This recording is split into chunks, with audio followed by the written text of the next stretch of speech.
Pastor Joaquim, o anticristo vai perseguir quem? Se a igreja for arrebatada? Segundo os judeus. Então ele é antissemita, não é anticristo. Mas não é anticristo. O judeu não crê em Cristo. É anticristo, mas sim. o judeu não crê em Cristo. Mas ele vai ser um líder mundial, você sabe muito bem disso. Não, ele vai perseguir os judeus por que razão? Porque esse é anticristo. Porque tem 144 mil que são vai fiéis a perseguir Deus 144 que mil vão pessoas. estar aqui no período da grande tribulação. Entendi. E aqueles que não adorarem a sua imagem. Então, Bem-vindo ao Teologia em Debate. Aqui você acompanha os cortes mais impactantes das discussões teológicas no Brasil. Quer crescer no conhecimento da fé, entender mais sobre doutrina, Bíblia e tradição cristã? Então se inscreve agora, ativa o sininho e fica por dentro de tudo que rola por aqui. Vem com a gente para mais um corte revelador.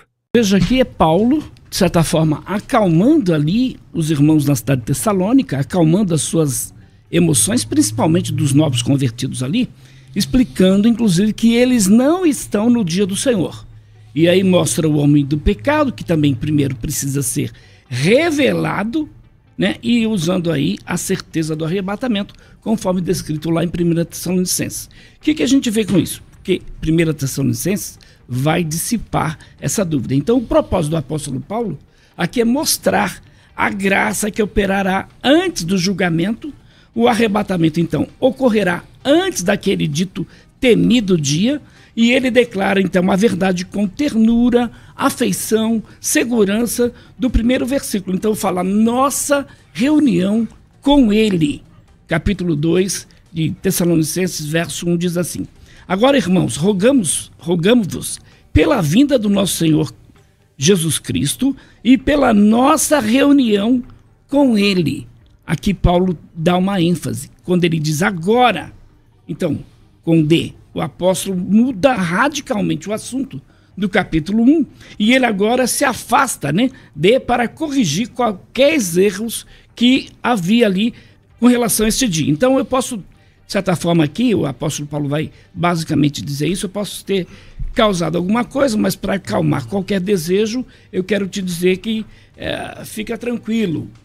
Vocês não vão passar por esse dia. Então o apóstolo agora, ele passa da discussão sobre a segunda vinda de Cristo para o julgamento e a glória que ele trará em relação aí aos seus santos para a questão do arrebatamento novamente. Então quando ele diz agora, o que ele faz com isso? Ele faz retornar a questão do arrebatamento. E aí, com a qual ele lidou no capítulo de número 1. Mas a partir então dessa epístola, ele quer trazer de volta algo que havia discutido anteriormente. É interessante porque a gente pegando aí alguns comentaristas, como por exemplo Robertson, A.T. Robertson, o que ele diz? Provavelmente ele aponta aí para o significado enfático e incisivo de. A palavra então faz com que os leitores aí se concentrem novamente, ou seja, tocando a vinda do nosso Senhor. Então, com D, o apóstolo passa assim o seu tema principal da epístola. Quem vai dizer isso também é o Vine. Então a abertura do versículo poderia ser lida desta forma. Agora eu realmente quero trazer à tona algo mais que já discuti. Então nós pedimos, e Paulo está aqui usando uma palavra mais comum para pedir, que é erotão do grego, né? Presente do indicativo ativo, de uma forma mais enérgica do que o habitual. Era mais apropriado aqui para a exortação da sua urgência e é intensificada, embora também seja proferido como espírito gentil. Paulo implora então aos seus leitores que eles, de certa forma, não se deixam levar por consternação, ou seja, pela excitação com relação à questão da parousia ou a vinda, né? Então agora queremos realmente incentivá-los em outro assunto. Quando ele diz irmãos, o apóstolo usa repetidamente aqui a palavra adelphos na epístola Tessalonicenses, porque sentia grande camaradagem com aqueles irmãos, com aqueles crentes, sofredores daquela cidade, e Paulo agora escreve, de certa forma aqui nessa segunda carta, para eles não ficarem tão perturbados, porque a tribulação não viria sobre eles. E a gente vai ver isso aqui. Bispo Hildo. Eles já estavam sendo atribulados, né? Nós estamos Por isso, também. Eu sei, mas apesar que a grande tribulação é uma tribulação como nunca houve na face da terra. Mas né? eles estavam sendo tão atribulados, que aí eles deram crédito exatamente a algo que Paulo diz assim, não importa se veio por alguma carta como se fosse falsificada por mim e tal, entendendo que o dia do Senhor já chegou. Porque o dia do Senhor, que é a parousia, que é o dia em que vai se dar a nossa reunião com ele, de maneira nenhuma acontecerá sem que primeiro, tenham 2 sinais aí, a apostasia, que é a rebelião, e a outra, e aliás isso Jesus disse, né, por se multiplicar a iniquidade, o amor de muitos se esfriaria. Esse é um dos sinais dos fins, do fim dos tempos, e também a manifestação do iníquo, dizendo para a igreja, olha, esses sinais têm que acontecer, gente. Tanto tem que ter apostasia que ainda não aconteceu, como também a manifestação do iníquo, ou seja, a igreja teria que contemplar esses sinais. Ela não seria de maneira alguma arrebatada antes de contemplar os tais sinais. Os 2 sinais teriam que acontecer. E esses sinais não aconteceram, então isso também tranquilizaria eles. Aliás, a ideia de um arrebatamento secreto, que pode ser iminente sem nenhum sinal, é alguma coisa completamente contrária ao ensino de Jesus, que sempre deixou sinais para os crentes. Os crentes vão contemplar tais sinais. Eles não serão arrebatados antes da manifestação do anticristo, ou da besta, ou do Ele mandou vigiar, porque daquele dia e hora ninguém sabe. Mas ele mandou vigiar, porque aquele dia e hora ninguém sabe, mas ele diz, vou pegar agora, então, primeiro... Ele fala pra gente olhar pra figueira, ele fala guerras, fomes, que são sinais. E algumas dessas coisas sempre aconteceram. Veja só, capítulo 5 de 1 Tessalonicenses. Irmãos, no que se refere aos tempos e às épocas, quais tempos e épocas? A parousia que ele acabou de descrever, ao arrebatamento da igreja. A parousia e o arrebatamento da igreja que ele acaba de descrever no capítulo 4. Quanto a isso, a esses tempos e épocas, não há necessidade que eu lhes escreva, porque vocês sabem perfeitamente que o dia do Senhor, ele chama a parousia do dia do Senhor. Então, o arrebatamento da igreja como o dia do Senhor, isso é muito importante observar, como isso tudo está atrelado aqui. O dia do Senhor, que é a parousia, que é o arrebatamento da igreja, ele vem como ladrão à noite. Quando andarem dizendo paz e segurança, eis que lhes sobrevirá repentina destruição. A quem? Aos adversários. Como vem as dores de parto a mulher que está para dar à luz, e de modo nenhum escaparão. Mas vocês, irmãos, não estão em trevas para que esse dia os apanhe de surpresa como ladrão. Está vendo? Este dia, o dia da vinda do Senhor. Porque vocês todos são filhos da luz e filhos do dia. Nós não somos filhos da noite nem das trevas. Assim, pois, não durmamos como os demais, pelo contrário, vigiemos e sejamos sóbrios. Porque quando chegar esse dia, a igreja vai contemplar esse dia da ira do Senhor. Aí eu vou para o capítulo 1 da segunda epístola. Veja só, versículo 4. Segunda epístola de Tessalonicenses, capítulo 1, versículo 4. É por isso que nós mesmos nos orgulhamos de vocês nas igrejas de Deus, por causa da perseverança e da fé que vocês demonstram em todas as perseguições e tribulações que estão suportando. Veja como eles estavam passando por tudo isso. Isso é sinal evidente do justo juízo de Deus, para que vocês sejam considerados dignos do reino de Deus, pelo qual vocês também estão sofrendo. Pois de fato é justo para com Deus que ele retribua com tribulação aos que causam tribulação a vocês, e que dê a vocês que estão sendo atribulados alívio, juntamente conosco. Quando? Quando é que isso vai acontecer? Quando do céu se manifestar, né? Epifania, o Apocalipse, revelação, é sempre todos os termos, o parousia, é sempre manifestação. Quando se manifestar o Senhor Jesus com seus anjos do seu poder, em chamas de fogo, tomando vingança. Esse é o dia, olha só, esse é o mesmo dia que vai ter alívio para os cristãos, que eles vão ser aliviados, é o mesmo dia que vai ter condenação para os perdidos. Olha como está tudo conectado. Em chama de fogo, tomando vingança contra os que não conhecem a Deus, contra os que não obedecem ao evangelho de nosso Senhor Jesus Cristo. Eles sofrerão penalidade de eterna destruição, banidos da face do Senhor e da glória do seu poder, quando ele vier, naquele dia, para ser glorificado nos seus santos e ser admirado em todos os que creem. Isso inclui vocês que creram nele. Gente, que clareza, que clareza.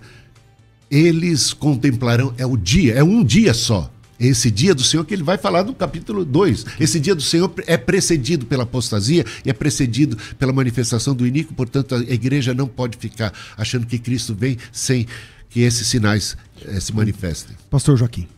Eu vejo aqui, a gente gostaria de ter esse tempo disponível, mas não vamos ter. 1 Tessalonicenses, capítulo de número 4, verso de número 13, até 1 Tessalonicenses, capítulo 5, verso de número 10, para mim, o Paulo está escrevendo aqui de uma forma muito clara sobre uma distinção entre o arrebatamento da igreja e o dia do Senhor.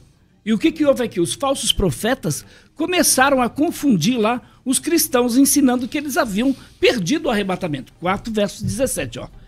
Porque no 16, antes eu quero dizer o seguinte, Paulo diz aqui no 13, não queremos, porém, irmãos, que sejais ignorantes com respeito aos que dormem, para que não vos entristecerdes com os demais que não têm esperança. 16, porque o Senhor mesmo, dada a sua palavra de ordem, ouvida a voz de arcanjo, ressoada a trombeta de Deus, descerá dos céus e os mortos em Cristo ressuscitarão primeiro. Aí, verso 17. Depois nós, os vivos, os que ficarmos, seremos arrebatados, juntamente com eles, entre as nuvens para o encontro do Senhor nos ares, e assim estaremos para sempre com o Senhor. E Paulo diz ainda mais para esses irmãos que viviam sofrendo mesmo. Essa igreja aqui sofreu muito. Os irmãos da cidade de Tessalônica sofreram inúmeras perseguições. Mas Paulo diz aqui para eles, olha, consolai-vos uns aos outros com estas palavras. Que palavras? Porque Deus não nos destinou para a ira, mas para alcançar a salvação mediante nosso Senhor Jesus Cristo. Então Paulo está sendo enfático aqui. Meus irmãos, vocês estão sofrendo, mas fiquem tranquilos.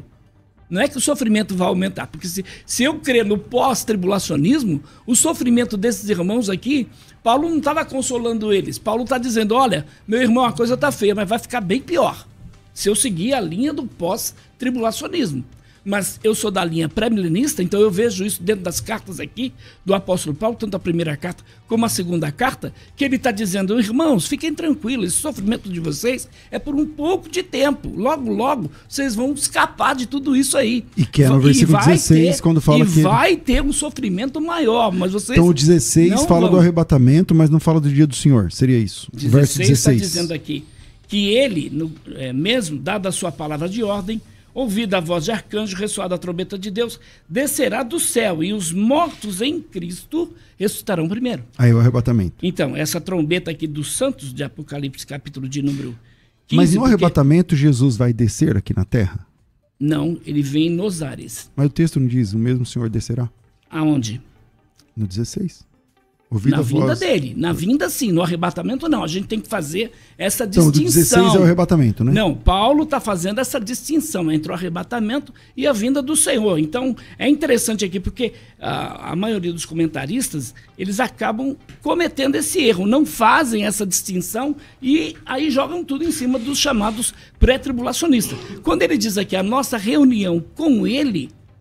Então, isso é um sinônimo da primeira oração. A nossa reunião com ele se encaixa aqui com o arrebatamento da igreja e não com a segunda vinda. Bispo Hildo.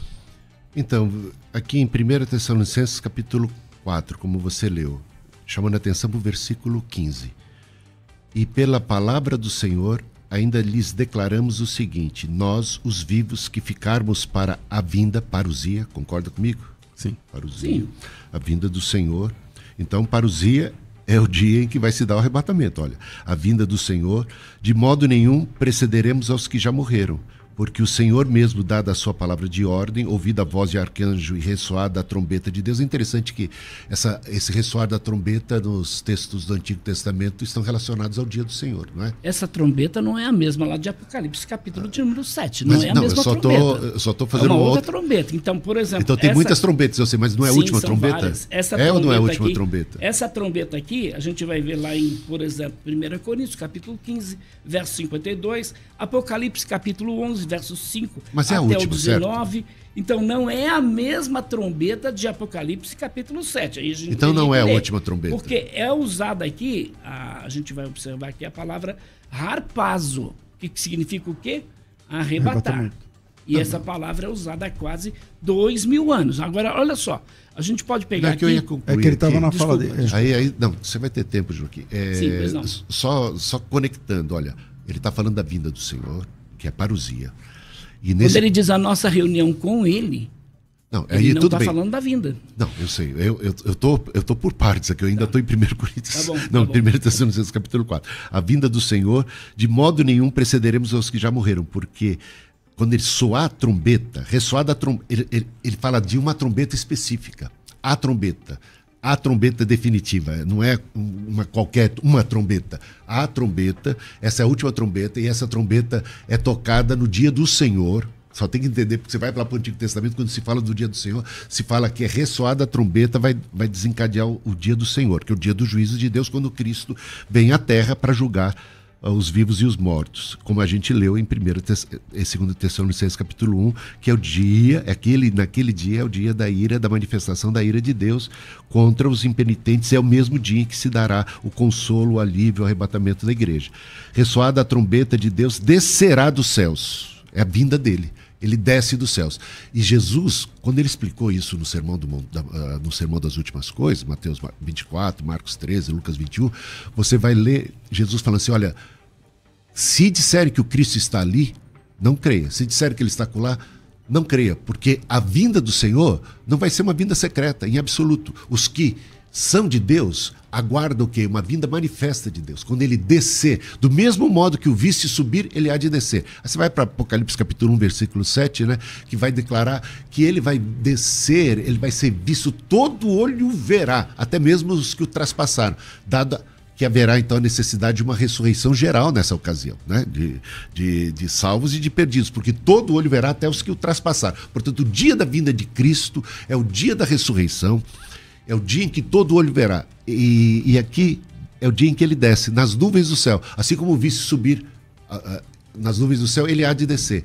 E haverá então o arrebatamento da igreja. Portanto, a parousia se dá, é o dia da manifestação, é o mesmo dia em que haverá o arrebatamento, o Senhor separa. Aliás, isso você vai ver em Mateus 24 ali, quando ele diz que no dia dessa manifestação de Cristo gloriosa, portentosa, ele vai enviar os seus anjos para recolher os que são seus. É o mesmo dia em que há destruição e juízo dos impenitentes, dos que não são de Deus. Então isso você vai ver numa sequência clara. E chega lá no 2 Tessalonicenses capítulo 2, fica mais claro ainda. Ele usa parousia, Joaquim, e usa parousia com a nossa reunião. Quando se dá a nossa reunião com ele? A nossa reunião com ele é o arrebatamento, é o dia do nosso encontro com o Senhor. Então é tão claro que não dá para fugir da evidência de que 2 Tessalonicenses capítulo 2 está ensinando que parousia é o dia da reunião, e esse dia da reunião, que é o arrebatamento, que é a vinda de Cristo, não acontece de qualquer maneira, sem que primeiro tenha um evento como a apostasia, que a igreja vai contemplar a apostasia, que é sinal para a igreja, e o outro sinal para a igreja é a manifestação do iníquo, a manifestação da besta, do anticristo, que é sinal para a igreja. Portanto, a igreja vai contemplar tanto a apostasia como a manifestação do iníquo, ela precisa contemplar isso necessariamente antes da segunda vinda de Cristo. Portanto, a igreja podia ficar tranquila que se esses dois sinais não tinham se cumprido, eles não tinham presenciado isso, Cristo não teria como ter vindo a... Algumas coisas aqui, porque o apóstolo Paulo escreveu a primeira carta e escreveu a segunda carta aos irmãos ali na cidade de Tessalônica. E esses irmãos estavam muito confusos, não só porque alguém havia ensinado coisas contrárias àquilo que o próprio apóstolo Paulo havia ensinado para eles, então eles deveriam estar muito bem definidos com relação a isso. Então, apesar dessa momentânea confusão aí com esses eventos, os tessalonicenses haviam sido ensinados pelo apóstolo Paulo. E é interessante, né? E ele está dizendo o seguinte: irmãos, saibam que esse sofrimento que vocês estão passando aqui vai ser recompensado, porque o Senhor vem buscar vocês. E é interessante porque os olhos de vocês vão contemplar o Senhor na sua vinda, enquanto vocês forem arrebatados deste mundo pecaminoso. E se morressem antes do arrebatamento, ainda teriam esperança de vivenciar aí esse evento e receber um novo corpo. Então Paulo, o que ele faz?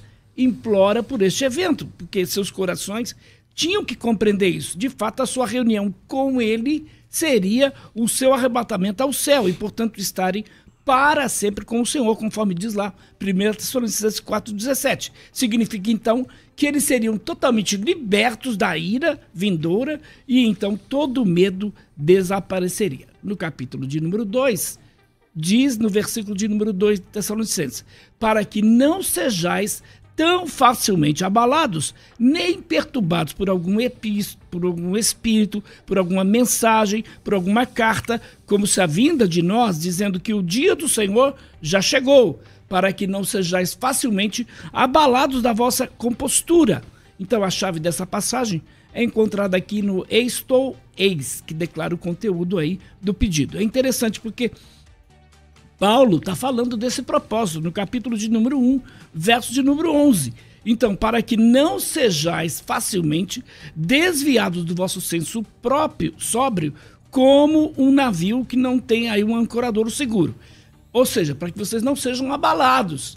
Agora, se nós acreditarmos, como os pós acreditam, que depois da vinda do Senhor, do arrebatamento da igreja, ou que seja, os cristãos que estavam sofrendo aqui, vão passar por um sofrimento maior, então eles eram incapazes aí de conter a ansiedade que os falsos mestres diziam que já estavam no dia do Senhor. Então já havia esse conceito dentro da igreja de Tessalônica. E ele introduz então, e ele faz aqui no 1 Tessalonicenses, capítulo 2, verso 12, até o capítulo 3, verso de número 10. Então, rapidamente poderia ser traduzido aí como se não se deixem abalar precipitadamente, prontamente. E muitos crentes aí parecem ter ficado aí sobrecarregados, chocados, né? E poderia, eu diria aqui, né, eles estavam de certa forma aqui, Paulo, depois de ter ensinado sobre este assunto, alguns falsos mestres, com toda certeza, deixaram lá os irmãos da cidade de Tessalônica, aquela igreja empolvorosa. E Paulo, então, fala da sua compostura, que significa da sua mente, né? Então, está falando mente, está falando razão, está falando do senso sóbrio, está falando da compostura, da inteligência. Eles estavam perdendo a razão completamente, a sua capacidade de raciocínio estava abalada com relação a essa ideia de que estavam no dia do Senhor. Eles acreditavam nisso. E Paulo, então, vem adverti-los que não é bem assim. Bispo Hildo. Então, Joaquim, você interpreta o dia do Senhor como o período da grande tribulação, e não como um dia da segunda vinda de Cristo, um dia de juízo. Então, é que também pode ser interpretado como o dia da vinda de Cristo também. São situações que podem ser duplas aí. Sim, então, mas como a gente leu ali no capítulo 1, ele claramente diz que esse é um dia só, e que é um dia de destruição dos inimigos de Deus e é dia de consolação dos salvos. É o mesmo dia, portanto, os cristãos não teriam que temer mesmo o dia do Senhor, porque o dia do Senhor não é para eles. O dia do Senhor é o dia não é para eles dia de vingança, não é para eles dia de destruição. É de vingança e destruição para os inimigos de Deus. Aliás, quando se fala da grande... Essa igreja vai passar pela grande tribulação? Como é que para eles não é? O problema é você interpretar o dia do Senhor como uma grande tribulação. Esse é um problema que eu estou tentando chamar aqui. O dia do Senhor é um dia só, é o dia da vinda dele, e esse é dia de juízo contra os impenitentes, é o mesmo dia de consolo, de arrebatamento, de encontro com o Senhor. O dia em que nós nos encontramos com o Senhor, quando ele vier, nós somos arrebatados, encontramos com ele. Você está dizendo que a grande tribulação é um período, mas o dia do Senhor é um dia. É um dia só, é o dia, naquele dia. Aliás, você pega lá 1 Tessalonicenses capítulo 5, que eu li, ele diz, naquele dia, é o dia do Senhor, naquele dia. No capítulo 1 também, a mesma coisa. É um dia só. O dia da ira de Deus é um dia só. Isso fica claro também lá nos textos do Antigo Testamento, né? Quando se fala do dia do Senhor. É um dia de juízo que vem. Quando ele vem para julgar, e aí não tem mais para ninguém. E esse juízo, realmente, aí é a separação. Porque aí é o arrebatamento da igreja. E esses que são destruídos, esses que são condenados, a ira do Senhor, o dia da vingança, o dia da tribulação, eles é que vão ser atribulados. Quem vai ser atribulado são você vê isso no capítulo 1. Os atribulados são aqueles que estão atribulando a igreja, né? E a igreja está sendo consolada no mesmo dia, um dia só. Agora, quando se fala da grande tribulação, é interessante também entender que o escape vê lá o sermão das últimas coisas, Mateus 24, por exemplo. O escape que Deus dá para a grande tribulação ali é fujam. Quando virdes os exércitos chegando, quando virdes o abominável da desolação se aproximando, fujam, pernas para quem te quer. Não é arrebatamento. Deus está orientando que, diante daquela grande tribulação, que foi mais de caráter judaico ali no primeiro século, eles tinham que fugir de Jerusalém. De Tessalônica acreditavam que o dia do Senhor já tinha acontecido? E eles estavam acreditando. Esse é o problema. Isso. Por isso que Paulo está agora tentando corrigir a ideia. Eles acreditavam que Cristo teria talvez vindo, de alguma maneira, E eles estavam à mercê daquele juízo como se eles fossem perdidos. Eles estavam completamente confusos. Paulo diz, olha, de maneira alguma, vocês não têm que temer esse dia. E esse dia não chega sem antes acontecerem os sinais nos quais vocês estarão presentes. Vocês vão estar presentes quando da apostasia, vocês vão estar presentes quando da manifestação do iníquo, e não tem o que temer. Entendeu? Ok, pastor Joaquim. Eu vejo aqui, né, é importante a gente entender essa reunião com ele ou a ele, né? Isso indica, então, que eles não poderiam estar tão envolvidos naquele período terrível, que é o período da tribulação, ao ponto de serem deixados para trás nesse dia. Então, de fato, serem reunidos a ele será o evento que sinalizará o início do dia do Senhor. Então, o dia do Senhor chegou. Mas nisso acho que vocês dois concordam. Chegou aí no pretérito perfeito do indicativo ativo, que é colocar em prática. É interessante que Paulo usa aqui o pretérito perfeito.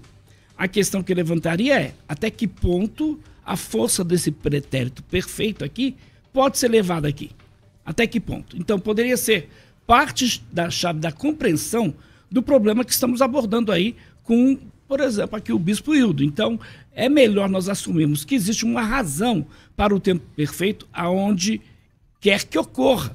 O perfeito é o tempo verbal da ação composta. O que significa isso? É interessante porque o significado básico é o progresso de um ato, ou estado até um ponto culminante, a existência dos seus resultados acabados. Ou seja, ele vê a ação como um produto acabado, implica um processo, mas ele vê esse processo como tendo atingido a sua consumação, existindo aí um estado, eu diria, acabado. Agora, podemos levar, a gente pode até ler o versículo nesse seguinte pensamento: não pensem que o dia do Senhor está se aproximando progressivamente e finalmente chegou, com os eventos da tribulação caindo sobre vocês. Basicamente era isso que Paulo poderia dizer para os irmãos, mas ele está dizendo assim, não é isso, não é dessa forma, porque o dia do Senhor não pode vir, exceto a menos que venha a apostasia, que venha primeiro então o homem da iniquidade, né, aí, o rebelde, então, aí é seja contra revelado. O que você está falando, né? Não, não é contra. O homem da iniquidade não é que acontece você falou assim, ó, na grande tribulação. Então conclui, melhor. Então, a menos que a apostasia venha primeiro, então, a gente pode dizer o que aqui com relação a isso? É aquilo que está acontecendo. Provavelmente acontecerá quando? No futuro, a apostasia, o arrebatamento, ou a apostasia religiosa, exato, não ocorreu ainda. Isso ainda é no futuro. Então, o homem, o iníquo, não havia se manifestado ainda. Então, qual é a ordem das coisas aqui? Isso é importante. A vinda do Senhor não acontecerá antes, a menos que venha quem?